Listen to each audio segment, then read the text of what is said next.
Hey guys, இன்னைக்கு நம்ம பார்க்க போற டாபிக் மூலாதாரா சக்ராவை எப்படி பாதுகாப்பான முறையில ஆக்டிவேட் பண்றது. ஐயோ பிடிங்கடா பிடிங்கடான்ற மாதிரி சில சமயம் காலுக்கு கீழே இருக்க தரை கூட கண்ணுக்கு தெரியாது. நிலை இல்லாம இருக்க மாதிரி உணர்வு வரும். தலை சுத்தி தள்ளாட ஆரம்பிப்போம்.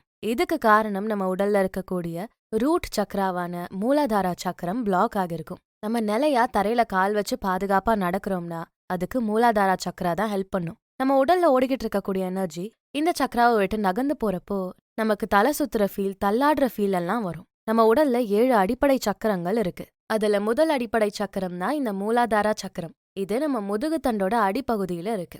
மூலாதாரா சக்கரம் அப்படிங்கிற பேருக்கு ஏத்த மாதிரி இத பேஸா வச்சுதான் அடுத்தடுத்த சக்கரங்கள் கட்டமைக்கப்பட்டிருக்கு. குண்டலினி சக்தியை பத்தி நம்ம ஏற்கனவே ஒரு பதிவுல பார்த்திருக்கோம். இந்த சக்தி தான் ஆன்மீக ரீதியா உயர உதவும். குண்டலினி சக்திக்கு ஆரம்ப புள்ளியா இருக்கிறது மூலாதாரா சக்கரம் தான். மூலாதாரா சக்கரத்தோட சிம்பிள் ஒரு தாமரை போல 4 இதழ்கள் இருக்க மாதிரி வடிவமைக்கப்பட்டிருக்கு. பூமி, காற்று, நீர், நெருப்பு இந்த 4 அடிப்படை விஷயங்களையும் குறிக்கிற மாதிரி தான் அந்த 4 இதழ்களும் கொடுக்கப்பட்டிருக்கு. தாமரை பூ பூமியில தான் வேரூண்டி நிற்கும். நிலத்துல வேரூன்றி நிலையா ஸ்டேபிளா இருக்கிறத குறிப்பிட்டு தான் இந்த மூலாதாரா சக்கரத்துக்கு சிம்பிள் கொடுத்திருக்காங்க. இந்த சிம்பிள்ல ரெட் கலர் கொடுக்கப்பட்டிருக்கும். எனர்ஜி, உயிர் சக்தி, வேட்கை இது எல்லாத்தையும் இந்த சிகப்பு நிறம் குறிக்கும். பேலன்ஸ்டா நம்மள ஆரோக்கியமா பாதுகாப்பா ஃபீல் பண்ண வைக்கிறது இந்த மூலாதாரா சக்கரம் தான். இதுல இம்பேலன்ஸ் ஏற்படுறப்பதான் நமக்கு பயம், பதட்டம், பாதுகாப்பின்மை இதெல்லாம் உருவாகும். சக்கரங்களை நம்ம பிளாக்லயே வச்சுக்கிறது நல்லதில்ல. அது திறந்து விடணும். அப்பதான் பாசிட்டிவ் எனர்ஜி உடல் முழுக்க வெளியாகும். டயர்டா தலை சுத்துற மாதிரி இருக்கு, நிலம் கண்ணுக்கே தெரியல, எழுந்திருச்சு நடக்க பயமா இருக்குன்னா மூலாதாரா சக்கரத்தை உடனடியா ஆக்டிவேட் பண்ணணும். இன்னும் நம்ம டாபிக் உள்ள போறதுக்கு முன்னாடி ஆடியன்ஸ்க்கு யூஸ்ஃபுல்லா இருக்கக்கூடிய ப்ரமோஷனுக்கு டிஸ்கிரிப்ஷன்ல இருக்க இன்ஸ்டாகிராம் லிங்க் இல்ல, இமெயில் ஐடியை கிளிக் பண்ணி எங்களை காண்டாக்ட் பண்ணுங்க. ஓகே, இப்போ டாபிக் உள்ள போலாம். மூலாதார சக்கரத்தை எப்படி ஆக்டிவேட் பண்ணலாம், என்ன வழிமுறைகள் எல்லாம் இருக்குன்னு பாப்போம். நம்பர் 1, இயற்கையோட இணையணும். இயற்கை இல்லாம நம்ம கண்டிப்பா இல்ல. இயற்கை தான் இப்ப வரைக்கும் நம்மள சரியா இயங்க வச்சிட்டு இருக்கு. என்ன பிரச்சனை வந்தாலும் இயற்கையோட ஒன்னா கனெக்ட் ஆகிட்டா கொஞ்சம் ஓய்வு கிடைச்ச ஃபீல் வரும். மூலாதார சக்கரம் பூமியோட கனெக்ட் ஆகிருக்கும்னு முன்னாடியே சொன்னேன். சோ இயற்கையில இருந்து தான் எனர்ஜியை இந்த சக்கரம் கெயின் பண்ணிக்குது. அப்ப நம்ம மரங்கள், செடிகள், விலங்குகள், பறவைகள், கடல் இப்படி இயற்கை கூட நேரம் செலவு செய்யறப்போ திரும்ப பாசிட்டிவ் எனர்ஜியை எடுத்துக்க முடியும். சப்பல், ஷூ எல்லாம் கழட்டி வச்சுட்டு வெறும் கால்ல நடக்கணும். உங்க பாதம் நிலத்தையும் நிலத்தோட அதிர்வையும் ஃபீல் பண்ணணும். தினமும் இதை பழக்கப்படுத்தணும். 10 to 30 நிமிஷம் கால்ல செருப்பு இல்லாம நிலத்தோட தன்மையும் அதிர்வையும் ஃபீல் பண்ணி நடக்கணும். ரொம்ப தூரம் போகணுமே இந்த மாதிரி இயற்கையான சூழலை அடையணும்னா அப்படின்னு கவலைப்பட்டா வீட்டு பக்கத்துல இருக்க குட்டி நிலத்துல தோட்டம் மாதிரி செட் பண்ணுங்க. செடிகளை நட்டு வைங்க. இல்ல மாடி தோட்டம் கூட செட் பண்ணுங்க. அங்க செடி கொடிகளை நட்டு வைங்க. புல்லு வளர இடம் கொடுங்க. அது கீழே இருக்க நிலத்தை உங்களால ஃபீல் பண்ண முடியும். ஒவ்வொரு செடியும் நடுறப்போ அந்த மண்ணை கையில தொடுறப்ப கூட நிலத்தை ஃபீல் பண்ண முடியும். உங்களை சுத்தி இயற்கையான விஷயங்களை வச்சுக்கிறது பெட்டர். அப்பதான் மூலாதார சக்கரம் சேஃபான முறையில ஆக்டிவேட் ஆகும், ஆரோக்கியமாவும் இருக்கலாம். அடுத்து நம்பர் 2, பாசிட்டிவ் அஃபர்மேஷன் சொல்லணும். சக்கரங்கள்ல பிளாக் ஏற்பட்டா அங்க நெகட்டிவ் எனர்ஜி வெளியாக ஆரம்பிக்கும். சோ உங்களுக்கு நீங்களே இரக்கம் காட்டணும். நீங்க உங்களுக்கு என்ன விஷயங்கள் சொல்றீங்களோ அது கண்டிப்பா பயனளிக்கும். இந்த உலகமே என்னை எதிர்த்து தான் நிக்குது அப்படின்னு நீங்க ஃபீல் பண்றப்போ உங்களை பத்தி பாசிட்டிவா நினைக்க ஆரம்பிக்கணும். உங்க மூலாதார சக்கரத்துக்கு பாசிட்டிவ் எனர்ஜியை கொடுக்கணும். நான் பாதுகாப்பா இருக்கேன், இப்ப நான் இருக்க இடத்துல நிம்மதியா இருக்கேன், இந்த பூமி எனக்கு நல்ல ஆதரவு கொடுக்குது, இப்படி நம்ம சொல்றப்போ பாசிட்டிவ் எனர்ஜி உருவாக ஆரம்பிக்கும். மூலாதார சக்கரம் ஆக்டிவேட் ஆக ஆரம்பிக்கும். அடுத்து 3வது வழி, சுத்தி சிகப்பு நிறங்களை வச்சுக்கணும். மூலாதார சக்கரத்தோட சிம்பிள் ரெட்ல தான் இருக்கும் அப்படின்னு நம்ம முன்னாடியே பார்த்தோம். அந்த ரெட்டை பார்த்ததும் ஒரு தைரியமும் பாதுகாப்பும் கிடைக்கும். நம்ம உடல், மனம், ஆன்மா எல்லாத்துக்குமே அடிப்படையா இந்த மூலாதார சக்கரம் தான் இருக்கு அப்படிங்கறத அடிக்கடி நமக்கு நினைவுபடுத்தும். சிகப்பு நிற ஆடைகள், சிகப்பு லைட்டு, சிகப்பு நிறத்துல காட்டப்படுற வீடியோஸ் இப்படிப்பட்ட விஷயங்களை ஃபாலோ பண்றப்போ மூலாதார சக்கரத்தை ஆக்டிவேட் பண்ணலாம். இந்த கலர் உங்களை சுத்தி இருக்கப்போ நான் பலமானவன், தைரியமானவன், புத்திசாலி இந்த மாதிரி சில பாசிட்டிவான ஃபீலை வர வைக்கும். சோ எனர்ஜியும் பாசிட்டிவா மாற ஆரம்பிக்கும். அடுத்து நம்பர் 4, யோகாவை பயிற்சி பண்ணணும். யோக நிலையில நம்ம தரையில உட்கார்றப்போ மூலாதார சக்கரம் ஆக்டிவேட் ஆகும். யோகாவை பொறுத்தவரை நிலத்துல கால் வைப்போம், அப்ப இந்த மூலாதார சக்கரம் ஆக்டிவேட் ஆகும். மவுண்டன், சைட் ஆங்கிள் பிரிட்ஜ் இந்த மாதிரி சில யோகா போசஸ் எல்லாம் செய்யறப்போ நம்ம உடல், ஆன்மா, மனம் இது 3ஐயும் ரீசென்டர் பண்ணி பாசிட்டிவ் எனர்ஜியை தூண்ட முடியும். மூலாதார சக்கரமும் ஆக்டிவேட் ஆகும். முக்கியமான யோகாசனங்கள் மூலாதார சக்கரத்தை ஆக்டிவேட் பண்ணும். அதெல்லாம் இப்ப பார்க்கலாம். நம்பர் 1, தசாதனா, மவுண்டன் போஸ். நேரா நிமிர்ந்து நிக்கணும். கால் பாதங்களுக்கு இடையில 2 இன்ச் அளவுக்கு இடைவெளி விட்டு நிக்கணும். நல்லா மூச்சை உள்ள இழுத்து கைகளை முன்னோக்கி நீட்டணும். தோள் பட்டைகளும் நேரா இருக்கணும். உங்க கால் பாதம் பூமியில நல்லா பதியணும். இந்த மாதிரி நீங்க பூமியில ஸ்டேபிளா நிக்க உதவி செஞ்சு மூலாதார சக்கரத்தை ஆக்டிவேட் பண்ணும். அடுத்து நம்பர் 2 வீரபத்ராசனா 1, அதாவது வாரியர் போஸ் 1. ஒரு கால் பாதத்தை பின்னாடி எடுத்து வச்சு முன்ன இருக்க காலோட முட்டிய மடக்கிக்கணும். உங்க கைகளை தூக்கணும். இது வலிமை மற்றும் ஸ்டெபிலிட்டியை கொடுக்கும். அடுத்து நம்பர் 3 விருக்ஷாசனா ட்ரீ போஸ். ஒரு கால் பாதத்துல நிக்கணும். இன்னொரு கால் பாதத்தை நின்னுட்டு இருக்க காலோட உள் தொடையில வச்சு கைகளை தலைக்கு மேல தூக்கி வணக்கம் சொல்ற மாதிரி வைக்கணும். உங்க பார்வை உங்க முன்னாடி இருக்க விஷயத்துல மட்டும் கவனம் வைக்கணும். சோ இது ஸ்டெபிலிட்டி அப்புறம் ஃபோக்கஸ் இது ரெண்டையும் தூண்டி மூலாதார சக்கரத்தை ஆக்டிவேட் பண்ணும். அடுத்து நம்பர் 4 மலாசனா கார்லண்ட் போஸ். கால் பாதங்கள் ரெண்டையும் நிலத்துல வச்சு ஸ்குவாட் பொசிஷன்ல உட்காரணும். உங்க கைகளை இதயத்தோட நடுப்பகுதி கொண்டு வரணும். இப்படி பண்றப்போ நிலத்துல உங்க கால் பதியும். பூமியோட கனெக்ஷன் அதிகமாகும். இதனால மூலாதார சக்கரம் ஆக்டிவேட் ஆகும். அடுத்து நம்பர் 5 பாலாசனா சைல்ட்ஸ் போஸ். நிலத்துல முட்டி போட்டு உட்காரணும். முட்டிக்கால முன்பக்கமா மடக்கி வைக்கணும். நிலத்துல படுத்து வணங்குற மாதிரி உங்க நெத்திய நிலத்துல வைக்கணும். உங்க கைகளை முன்பக்கமா நீட்டி வைக்கணும். இதுல நெற்றி, கை, முட்டி, கால் விரல்கள் இதெல்லாமே நிலத்தை தொடுது. சோ நிலத்துக்கு மொத்தமா நீங்க சரண்டர் ஆகுறீங்க.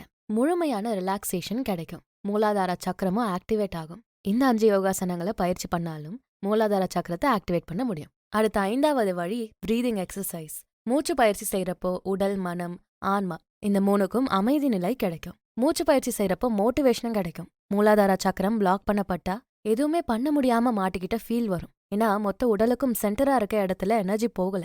சோ அமைதியான ஒரு இடத்த தேர்வு செஞ்சு கீழே உட்காந்து கண்களை மூடி உடல் ரிலாக்ஸ் ஆகுற வரை, தசைகள்லாம் சாஃப்ட் ஆகுற வரை அமைதியா இருக்கணும். மூச்சை நல்லா கவனிங்க. கொஞ்சம் கொஞ்சமா மூச்சை நல்லா உள்ள இழுத்து வெளியே விடுங்க. மூச்சை வெளியேத்துறப்போ உங்க முதுகு தண்டுல எனர்ஜி மூவ் ஆகுறத ஃபீல் பண்ணுங்க. இத 3 முறை பண்ணிக்கிட்டே இருங்க.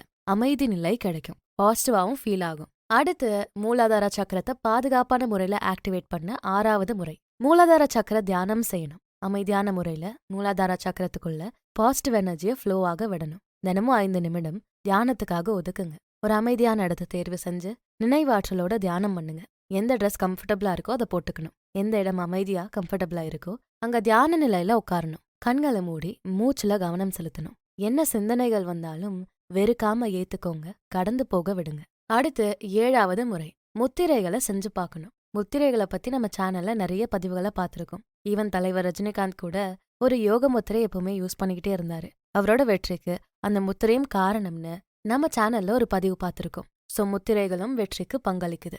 கை முத்திரைகள் அப்படிங்கிறது நம்ம ஆன்மாவையும் மனதையும் திறக்கக்கூடிய மூவ்மெண்ட்ஸ் தான். மூலாதார சக்கர முத்திரை செய்யணும்னா அதுக்கு தியான நிலையில உட்காந்து உங்க ஆட்காட்டி விரல கட்டை விரலோட இணைக்கணும். மத்த எல்லா விரல்களையும் ஃப்ரீயா விடணும். மணிக்கட்டுகளை முட்டி மேல ஃப்ரீயா விடணும். இந்த முத்திரையை குறைஞ்சது 2 நிமிஷம் செய்யணும். அப்ப பிளாக் ஆகி இருக்க மூலாதார சக்கரத்தை ஆக்டிவேட் பண்ண முடியும். அடுத்ததா 8வது முறை உங்க சாப்பாட்டுல புது வகையான ஸ்பைசஸ சேர்த்துக்கணும். லவங்கம், கற்பூரவள்ளி இது 2 மூலாதார சக்கரத்தை நல்லாவே ஆக்டிவேட் பண்ணுமா. நீங்க உணவா எதை உட்கொள்றீங்களோ அதுல இருந்து எடுக்கப்படுற எனர்ஜி தான் உடல், ஆன்மா, மனம் இது எல்லாத்துக்கும் சென்றடையும். சாப்பாட்டுல கொஞ்சம் வித்தியாசமான ஃபிளேவர்ஸை சேர்க்கிறப்போ நம்மள இன்னும் பூமி கூட நெருக்கமாக்கி பாசிட்டிவ் எனர்ஜியை தூண்டும். புது வாய்ப்புகளை உங்க மைண்டும் தேட ஆரம்பிக்கும். டீ குடிக்கிறப்ப கொஞ்சம் லவங்கம் சேர்த்துக்கிட்டா வித்தியாசமான ஃபிளேவர் கொடுக்கும். இந்த மாதிரி நம்ம சாப்பிடக்கூடிய உணவுகள்ல லவங்கத்தையும் கற்பூரவள்ளியும் ஆட் பண்ணிக்கணும். அடுத்து 9வது முறை எசென்ஷியல் ஆயில்ஸை ஆட் பண்ணணும். மிர், செடார்வுட் இந்த மாதிரி எர்த்லி சென்ஸை யூஸ் பண்றப்போ மூலாதார சக்கரத்தை பாதுகாப்பான முறையில ஆக்டிவேட் பண்ண முடியும். தூங்க போறதுக்கு முன்னாடி மணிக்கட்டுகள்லையும் முதுகோட கீழ்ப்பகுதியிலையும் இந்த சென்ஸை தடவைக்கணும். இல்லனா நீங்க இருக்கக்கூடிய இடத்துல கேண்டில்ஸாவோ சென்டாவோ இந்த எசென்ஷியல் ஆயில்ஸோட வாசனையை பரப்பணும். அப்ப ஸ்பிரிச்சுவல் எனர்ஜி தூண்டப்பட்டு நிலத்தோட இன்னும் நெருக்கமா இருக்க ஃபீல் கிடைக்கும். ஆல்சோ தியானம் செய்யறதுக்கு முன்னாடி கூட இந்த ஆயில்ஸை யூஸ் பண்ணிக்கலாம். கண்களை திறந்து அந்த வாசனையை ஃபீல் பண்ணி நீங்க இந்த பூமி கூட கனெக்ட் ஆகி இருக்க மாதிரி ஃபீல் பண்ணுங்க. அடுத்து 10வது முறை செல்ஃப் மசாஜ் பண்ணணும். உங்களுக்கு நீங்களே மசாஜ் பண்ணி விட்டுக்கிறப்போ மூலாதார சக்கரத்தை ஆக்டிவேட் பண்ண முடியும். உங்க கூட நீங்க கனெக்ட் ஆனாதான் பூமியோட கனெக்ட் ஆக முடியும். பட்டர்ஃப்ளை போஸ்ல உட்காந்துட்டு உங்க கால் பாதத்தை ரப் பண்ணணும். இல்லனா உங்க காதுகளுக்கு பின்னாடி மென்மையா வட்டங்கள் போடுற மாதிரி மசாஜ் பண்ணணும். அந்த மொமெண்ட்ல என்ன மசாஜ் உங்களுக்கு நல்ல ஃபீலை கொடுக்குதோ அதை செய்யணும். இந்த உலகத்துக்கு நீங்க என்ன நல்லதெல்லாம் செய்யணுமோ அதெல்லாம் கூட ஃபீல் பண்ணணும். இப்படி செய்யறப்போ உங்க கூட நல்ல கனெக்ஷன் உருவாகும். பாசிட்டிவ் எனர்ஜி ஸ்ப்ரெட் ஆகி மூலாதார சக்கரம் ஆக்டிவேட் ஆகும். அடுத்து 11வது முறை உணவுகள். மூலாதார சக்கரத்தை பொறுத்தவரை பூமியோட நிலத்தோட தான் கனெக்ட் ஆகிருக்கு. சோ அதுக்கேத்த மாதிரியான ஃபுட்ஸை நம்ம சாப்பிடுறப்போ மூலாதார சக்கரம் ஆக்டிவேட் ஆகும். வேர்களா விளையிற காய்கறிகள், உதாரணத்துக்கு கேரட், பீட்ரூட், சக்கரவள்ளி கிழங்கு இப்படி வேர்ல விளையக்கூடிய உணவுகளை சாப்பிடணும். அடுத்ததா லென்டில்ஸ், பீன்ஸ், நட்ஸ், விதைகள் இது மாதிரி புரதச்சத்த புரோட்டீன் அதிகமா இருக்கக்கூடிய உணவுகளும் நிலத்தன்மையை ஃபீல் பண்ண வைக்கும். மூலாதார சக்கரம் சிகப்பு நிறத்தோட இணைஞ்சிருக்கும்னு முன்னாடியே பார்த்தோம். தக்காளி, சிகப்பு குடை மிளகாய், ஸ்ட்ராபெரிஸ் இந்த மாதிரி சிகப்பு நிற உணவுகள் எடுத்துக்கிறப்போ மூலாதார சக்கரம் ஆக்டிவேட் ஆகும். சூப் மாதிரி சூடா குக் பண்ண உணவு கூட நமக்கு இதமான ஃபீலை கொடுக்கும். அதுவும் மூலாதார சக்கரத்தை ஆக்டிவேட் பண்ணி பேலன்ஸ்டா வச்சுக்கும். ஸோ நம்ம சாப்பிடக்கூடிய உணவுகள்லையும் ஊட்டச்சத்து நிறைஞ்ச உணவுகளை எடுத்துக்கிறப்போ பேலன்ஸ்டா இருக்க முடியும். இது எல்லாமே மூலாதார சக்கரத்தை ஆக்டிவேட் பண்றதுக்கான பாதுகாப்பான சரியான வழிமுறைகள். இதெல்லாம் பண்ணி மூலாதார சக்கரம் ஆக்டிவேட் ஆனா என்ன கிடைக்கும்? பிசிக்கலா, எமோஷனலா, ஸ்பிரிச்சுவலா நமக்கு பேலன்ஸ் கிடைக்கும், நிலைத்தன்மை கிடைக்கும், நம்ம நிலத்தோட நெருக்கமாகும். இந்த தருணத்துல பிரசன்ட் மொமெண்ட்ல வாழக்கூடிய வாய்ப்பு கிடைக்கும். பிசிக்கல் எனர்ஜி அதிகமாகும், ஸ்டேபிளா இருக்க ஃபீல் இருக்கும், பாதுகாப்பு உணர்வு கிடைக்கும், வாழ்க்கையை இயற்கையோட இணைஞ்சு நிம்மதியோட வாழ வைக்கும். மூலாதார சக்கரத்தை ஆக்டிவேட் பண்றதுக்கான ப்ராசஸ் நிறைய நேரமா எஃபர்ட் எடுத்துக்கும். சீக்கிரமே ஆக்டிவேட் பண்ண ஆசைப்பட்டா ஒரு அனுபவம் உள்ள யோகா டீச்சர் இல்ல எனர்ஜி ஹீலர் கிட்ட போனா ப்ராசஸை கொஞ்சம் வேகமாக்க முடியும். மூலாதார சக்கரத்தை ஆக்டிவேட் பண்றதுக்கு முன்னாடி ஒரு முக்கியமான விஷயத்த கவனத்துக்கு கொண்டு வரணும். உடலை நல்லா கவனிக்கணும். உங்க உடல் நலம் சரியில்லாம இருக்கு, பேடான மெடிக்கல் கண்டிஷன்ல சிக்கிக்கிட்டீங்க அப்படின்னா அது என்னன்னு பார்த்து கிராஸ் செக் பண்ணிட்டு தான் மூலாதார சக்கரத்தை ஆக்டிவேட் பண்ணணும். ஸோ மூலாதார சக்கரம் தான் எல்லாத்துக்கும் ஆணி வேறா இருக்கு.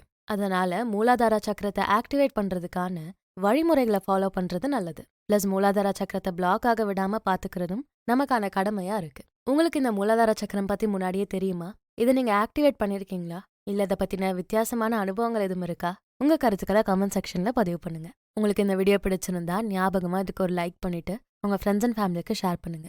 பியாண்ட் ஆர்டினரிக்கு சப்ஸ்கிரைப் பண்ணிட்டு பெல் ஐக்கானை அழுத்துருங்க. நான் உங்களை அடுத்த வீடியோல பாக்குறேன். தேங்க்யூ.